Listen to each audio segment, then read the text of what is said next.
आदरणीय अखिलेश यादव जी ने विधानसभा की सदस्यता से इस्तीफा दिया है।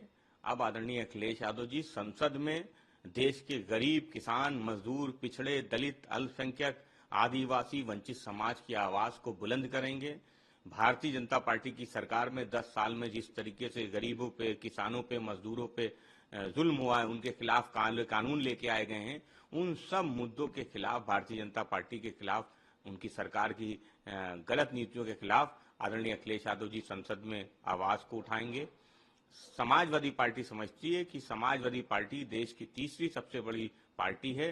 समाजवादी पार्टी की जिम्मेदारी बढ़ी है, आदरणीय अखिलेश यादव जी की जिम्मेदारी बढ़ी है कि देश की जनता ने जो जनादेश दिया है, जो सीट समाजवादी पार्टी को दी है, उसके लिए पूरे देश की आवाज को बुलंद करना वो हमारी समाजवादी पार्टी की नैतिक जिम्मेदारी। इसलिए आदरणीय अखिलेश यादव जी वो संसद गए हैं गरीब, किसान, मजदूर की आवाज को बुलंद करने। सर, नेशनल कॉन्फ्रेंस के अध्यक्ष डॉक्टर फारूक अब्दुल्ला ने कहा कि हमारे पड़ोसी के साथ अभी भी समस्याएं हैं। सेना की कार्रवाई से समस्याएं हल नहीं होगी जब तक हम अपने पड़ोसियों से बात नहीं करेंगे। हम इसे हल नहीं कर सकते। आतंकवादी सीमाओं के रास्ते आ रहे होगी, उससे भी यही सब कुछ झेलना पड़ेगा।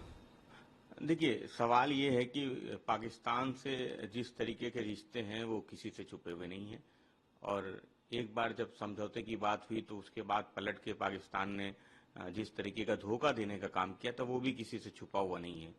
लेकिन ये भी एक सच है कि किसी भी समस्या का समाधान वो बातचीत है। तो अगर बातचीत शुरू होती है, सरकार बातचीत करती है तो वो बेहतर होगा। समस्या का समाधान होना चाहिए। और जहां तक आतंकियों के सीमा पार करके आने का सवाल है, तो समाजवादी पार्टी समझती है कि आतंकी अगर देश के बेकसूर नागरिकों पे हमला करेंगे, उनको मारेंगे, तो कहीं भी उनको बख्शा नहीं जाएगा। उनकी जो जगह है, वो देश की जो सुरक्षा बल हैं, वो उनको सही जगह पे पहुंचाने का काम करेंगे। आदरणीय अखिलेश यादव जी ने विधानसभा की सदस्यता से इस्तीफा दिया है। अब आदरणीय अखिलेश यादव जी संसद में देश के गरीब, किसान, मजदूर, पिछड़े, दलित, अल्पसंख्यक, आदिवासी, वंचित समाज की आवाज को बुलंद करेंगे। भारतीय जनता पार्टी की सरकार में 10 साल में जिस तरीके से गरीबों पे, किसानों पे, मजदूरों पे जुल्म हुआ है, उनके खिलाफ कानून लेके आए गए हैं। उन सब मुद्दों के खिलाफ, भारतीय जनता पार्टी के खिलाफ, उनकी सरकार की गलत नीतियों के खिलाफ आदरणीय अखिलेश यादव जी संसद में आवाज को उठाएंगे।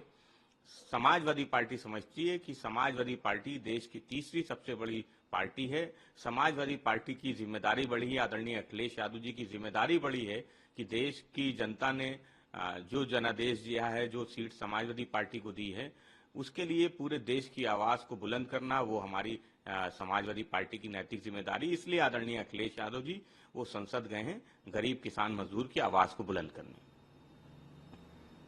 सर, नेशनल कॉन्फ्रेंस के अध्यक्ष डॉक्टर फारूक अब्दुल्ला ने कहा कि हमारे पड़ोसी के साथ अभी भी समस्याएं हैं। सेना की कार्रवाई से समस्याएं हल नहीं होगी जब तक हम अपने पड़ोसियों से बात नहीं करेंगे। हम इसे हल नहीं कर सकते। आतंकवादी सीमाओं के रास्ते आ रहे होगी, उससे भी यही सब कुछ झेलना पड़ेगा।